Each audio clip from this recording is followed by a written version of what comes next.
આજે એક મહત્વના સમાચાર મળ્યા છે, બધાને જાણ છે એવી રીતે ગુજરાતભરમાં છેલ્લા ઘણા વર્ષોથી આદિવાસી સમાજ સાથે ખૂબ અન્યાય થતો હતો. આદિવાસીઓની જમીન અલગ અલગ સરકારી પ્રોજેક્ટમાં પડાવી લેવી, આદિવાસી બાળકોની શિષ્યવૃત્તિ ખાઈ જવી, આદિવાસી વિસ્તારોમાં નકલી કચેરીઓ ખોલવી અને આદિવાસીઓ સાથે ભયંકર અન્યાય અને અત્યાચાર કરવામાં આવતો હતો. એવા સમયે 2022ની વિધાનસભાની ચૂંટણીમાં આદિવાસી સમાજ માટે એક આશાના કિરણ તરીકે ચૈતર વસાવા નામનો આગેવાન ઉભરી આવ્યો અને ચૈતર વસાવા 2022ની વિધાનસભાની ચૂંટણી જીત્યા પછી ધારાસભ્ય તરીકે ગુજરાતભરના આદિવાસીઓના પ્રશ્નોનું, પીડાનું, સમસ્યાનું સતત નેતૃત્વ કરતા આવ્યા છે. એ ચાહે આદિવાસી બાળકોના સ્કોલરશિપનો મુદ્દો હોય, જળ, જમીન, જંગલના અધિકારોનો મુદ્દો હોય, ગ્રામ પંચાયતોની સ્વાયત્તાનો મુદ્દો હોય, અનુસૂચિ 5, અનુસૂચિ 6 નો મુદ્દો હોય, માઇનિંગને લગતા મુદ્દા હોય, આદિવાસી વિસ્તારોમાં આદિવાસી બાળકોના અનામતના દાખલા બાબતના મુદ્દા હોય, તમામ મુદ્દે ચૈતર વસાવાએ ગુજરાતભરમાં પૂરી મજબૂતીથી, પૂરી તાકાતથી લડાઈ લડી છે અને આદિવાસી સમાજ માટે ન્યાય અપાવવાનું કામ કરતા આવ્યા છે. ભાજપે ચૈતર વસાવાને ઝુકાવવા માટે, ડરાવવા માટે, એને મનોબળ તોડી નાખવા માટે અનેક પ્રયત્નો કર્યા. ગૃહમંત્રીએ ડેડિયાપાડા જઈને અનેક સભાઓ કરી, પ્રધાનમંત્રી ડેડિયાપાડા આવ્યા, અનેક મોટા મોટા નેતાઓ ડેડિયાપાડા જઈ અને ચૈતર વસાવાનું મનોબળ તોડવા, ચૈતર વસાવાને તોડે પાડવા માટેની કોશિશ કરી.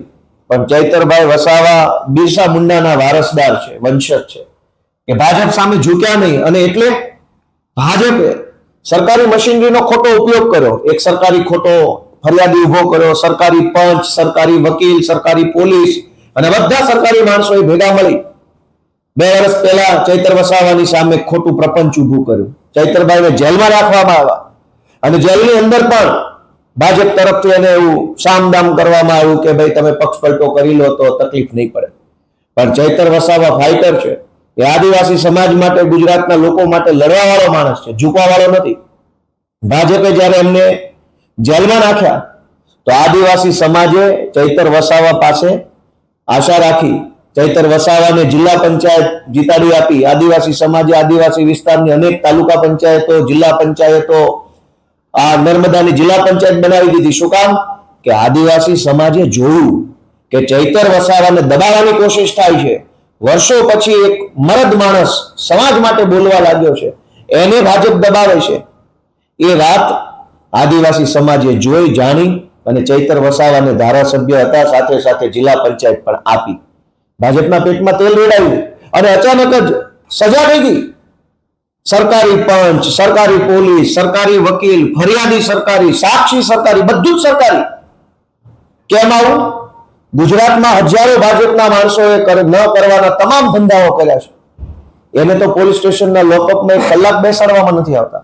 ચૈતર વસાવા જ કેમ? કેમ કે ચૈતર વસાવા ઝૂકતો નથી, ડરતો નથી, ઉભો રહેતો નથી. એ સતત લડ્યા કરે છે, અવાજ ઉઠાવવા કરે છે. વિધાનસભાથી લઈ સડક સુધી, ગામની ગલીથી લઈ અને સર્વોચ્ચ જગ્યાઓ સુધી થઈ એ આદિવાસીઓ માટે લડે છે. આજે બહુ આદિવાસી સમાજ નારાજ થયો છે, દુઃખી થયો છે. ભાજપે જે ષડયંત્ર કરીને આદિવાસીઓના અવાજને દબાવવાનું જે કામ કર્યું છે એનો જવાબ ચૈતર વસાવા આપશે. આમ આદમી પાર્ટી તો આપશે જ આપશે, પણ આદિવાસી સમાજ ભાજપને જવાબ આપવાની છે આજે ભાજપે જે ષડયંત્ર કર્યું છે એનો. Thank you. સાક્ષી સરકારી, પોલીસ સરકારી, ફરિયાદી સરકારી, વિટનેસીસ બધા સરકારી, પંચનામું સરકારી, બધું જ સરકારી છે. તો સ્વાભાવિક છે કે આખું ષડયંત્ર ઊભું કરવામાં આવ્યું છે ચૈતર વસાવાની વિરુદ્ધમાં. ચૈતર વસાવાને કહેવામાં આવ્યું તો ભાજપ દ્વારા કે પાર્ટી બદલી નાખો, બધું સારું થઈ જશે. પાર્ટી બદલી હોત તો આ ચુકાદો ન આવે. એનો અર્થ એ થયો કે ચૈતર વસાવાને ફસાવવા માટે સરકારી તંત્રનો દુરુપયોગ કરવામાં આવ્યો છે અને કોઈ પણ રીતે ચૈતર વસાવા એની રાજકીય કારકિર્દી ખતમ થઈ જાય, ચૈતર વસાવા આદિવાસીઓ માટે બોલતો બંધ થઈ જાય, ચૈતરભાઈ મુદ્દા ઉઠાવતા બંધ થાય, એનું મોઢું બંધ કરવા માટે, એને ઝુકાવી દેવા માટે, એની રાજનીતિ બરબાદ કરવા માટે થઈ આ ષડયંત્ર કર્યું છે. પણ અમે આમ આદમી પાર્ટી, અમારી આખી ટીમ ચૈતરભાઈ વસાવાની સાથે છે, આદિવાસી સમાજ ચૈતરભાઈની સાથે છે.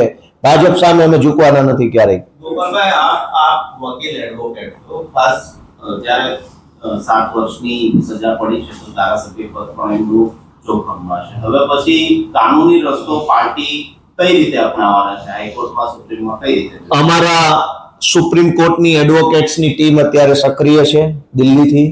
અમારા ગુજરાત હાઈકોર્ટના એડવોકેટ્સ પુનિતભાઈ જુનેજા, ઓમભાઈ કોટવાલ, દિવ્યેશભાઈ સહિતની અમારી ટીમ, પ્રણવભાઈ, બધા એક્ટિવ છે.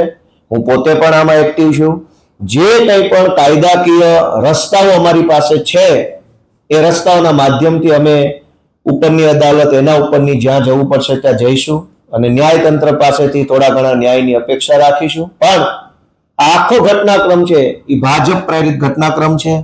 ચૈતર વસાવા જ કે ગુજરાતના ઇતિહાસમાં અનેક કાંડ, કૌભાંડ ને દુર્ઘટનાઓ બની છે.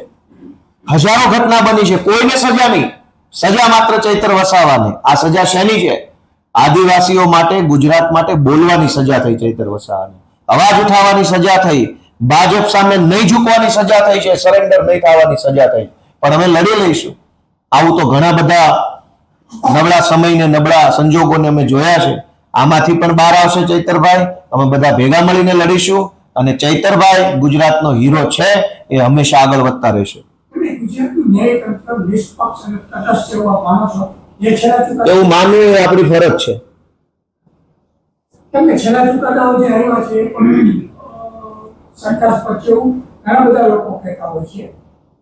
લોકો કહે છે તો એ વાતમાં કંઈક હશે જ. Thank you. Thank you.